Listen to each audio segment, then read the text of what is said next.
Hello everybody and welcome to another lesson on soundproofing. This one is kind of interesting and it's one that I think some of you should mull over, and that is whether you should take the time, energy, and money to soundproof in your existing home, apartment, or to actually move to a different place where it might be worth your time to actually soundproof there, or simply move to a place that has less noise and you might not even need to soundproof at all. So this video will take you through the thought process of how you should think about this and hopefully give you a better understanding so you can make that decision of whether you should soundproof or move.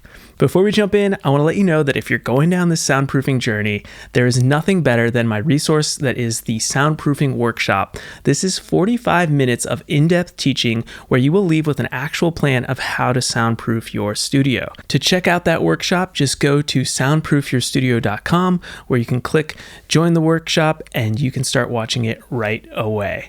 All right, let's jump into the lesson today.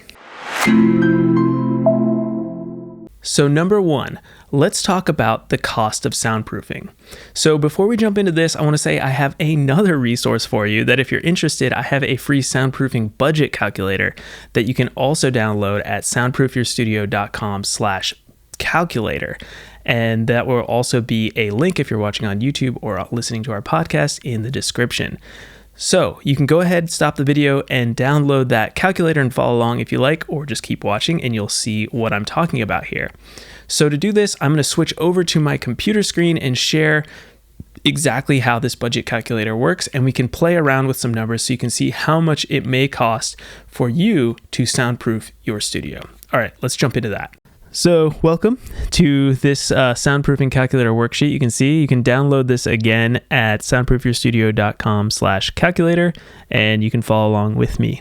So this calculator is a rough way of estimating how much your project could cost. It was developed taking all of my project costs and including labor, and then I also added a 9.4% increase of material costs since 2020, which, as we all know, those costs could have gone up even more. And then I gave you a 20% buffer to account for a lot of unaccounted things that happen with construction and labor costs and things like that. So this should give you a fairly accurate idea of how much a studio costs. I've also created a little metric thing over here so you can put in whatever your studio space on the inside studio of your space, what it's going to be in meters. So let's say if you did like 10 square meters, and it would automatically pop out that square footage calculation. So you don't even have to do that. Hopefully that helps those of you using the metric system out. So up here is where it all starts, and we're going to use my studio for an example. So the inside dimensions of my room that I'm in right now is 272 square feet. So if I plop that in, it comes out with all the numbers, about $13,000 in labor, the cost of all these. It doesn't do the door and the windows, and the reason for that is that I wanted to make it easy for you guys to put in the number of doors that you have. So in my studio, we have one door. You're going to see that cost roughly $1,500, which is just expensive to put a soundproof door in. And then the square footage of your windows. So my windows were roughly total of 4 square feet because they're pretty small. And so then you can see that will add another $1,500 almost on the cost of installing soundproof windows. So you can see here and start to play and figure out your budget. This studio would probably be close to about $50,000 today, if not more. So you definitely want to consider that when you are going to build a soundproof studio in your backyard. If you were to half this, take out the foundation. If you don't need the foundation, you can have the lumber. You might not have any windows. That'll save you almost $1,500. So, things like that, you could take off the roofing if you don't need to roof. You could take off the siding if you're not going to be building anything on the outside, and the trim on the inside you would still need. So, if you're not using a ventilation system or if you're not using a mini split, you can adjust this however you want. But this is everything that I did in my studio. So I hope it helps you guys out with deciding the total cost of your potential build and whether or not you should stay in your house or move, and seeing if it's financially better to move.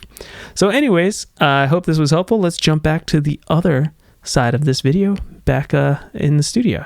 Okay, now that you've got some real numbers and some ideas of how much it may cost to actually soundproof your studio or your room in your house, let's talk about the amount of time it could take to soundproof your studio. So we had a long list of the budget and the time and everything listed out when we were building the studio that I'm in right now. Granted, my studio was a ground up build. So if you're building in a garage or in a room in your house or in a basement in your house, you won't have the same amount of time for the exterior build. But for those of you who want to do both, I'm going to go over both numbers so you can get an idea of how long it will take you to build your studio. And then you can justify whether you want to spend all that time or simply move somewhere else.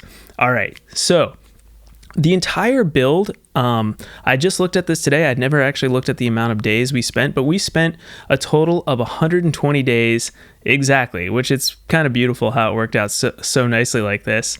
And we spent on average, we marked all the hours. Some were 10-hour days, some were 8-hour days, some were 4-hour days, but on average, we spent 6 hours per day, 120 days. So the math works out that you eventually get a total of 360 hours to build a soundproof studio. So that's a good amount of time. So you want to make sure that you have that allotted if you're going to go down this journey of soundproofing. For those of you who do not need to build an exterior structure, I looked at it and we started doing a lot of the interior soundproofing stuff almost exactly halfway through the build. So at 30 days, we were starting to do all the soundproofing. So it took 30 days, almost exactly. Again, this just worked out perfectly. And the total amount of hours then would be 180 hours. So now that you have this idea of how much time it will take, whether you're doing it yourself or whether you are doing this with somebody else and having some other people help you, it's important to consider the amount of time that it will take to actually build the studio. Most of the time, just so you guys know, it was just 2 people working on that. Occasionally, we hired in some extra help to get to that 180 hours or 360 hour mark on average. The third and final thing I want to talk today about when you're deciding whether you should soundproof your room, your studio, or move is, will you get the desired results you want? No matter how much soundproofing you do, no matter how perfectly you do it, the notion of soundproofing is actually kind of misleading. The reason is that soundproofing should actually be called sound isolation, meaning to get a perfectly soundproof room is almost impossible unless you build a bunker 30 feet underground where you just won't hear anything. So we are always trying to just reduce the volume of sound that is coming in and out of our studio. You can get it to where pretty much all sounds are almost gone except for the super loudest sounds. But the thing about it is if you are, for example, right next to a airport and you have planes taking off and landing over your house, like say you're in one of those houses where the planes are maybe a couple 100 feet over your head and it's extremely loud, you can soundproof doing that, but it's going to cost you way more money and time to get the results that you want.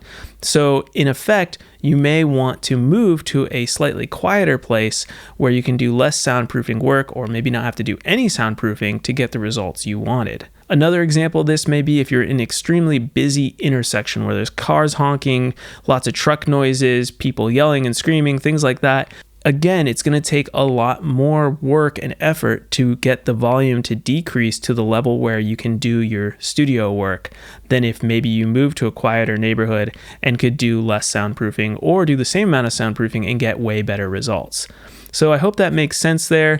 The last thing I will say is that it is extremely hard to get great results with soundproofing when your floor is not a concrete slab.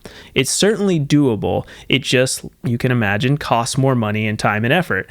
So if you're starting on a basement concrete slab or in a garage with a concrete slab, or if you're doing what I did and just poured a concrete slab in your backyard, you're light years ahead of somebody that has to build a soundproof room on the second story of their house where you have a wood deck construction underneath, meaning that it's just slats of wood and plywood on top of that. There's not a lot of mass there, and mass is one of the most important parts of soundproofing. So if you can start on a massive concrete slab, you are way ahead of people who can't. So think about that if you're thinking of building a soundproof studio. Perhaps you want to move to a house where there is a concrete slab available for your studio design versus having to build one in your existing bedroom where you're like, oh man, this is just going to be a nightmare. So I hope this video was helpful, gave you some ideas about whether you should soundproof in your existing home or move. Again, if you like this video, please check out that workshop. It's going to go way more in depth than any of these YouTube videos could. So just go to soundproofyourstudio.com and you can go ahead and start learning all about how to soundproof your own home studio and leave with an actual plan. Thank you all so much for watching on YouTube. Thanks for listening on the podcast, and I will see you all next Monday.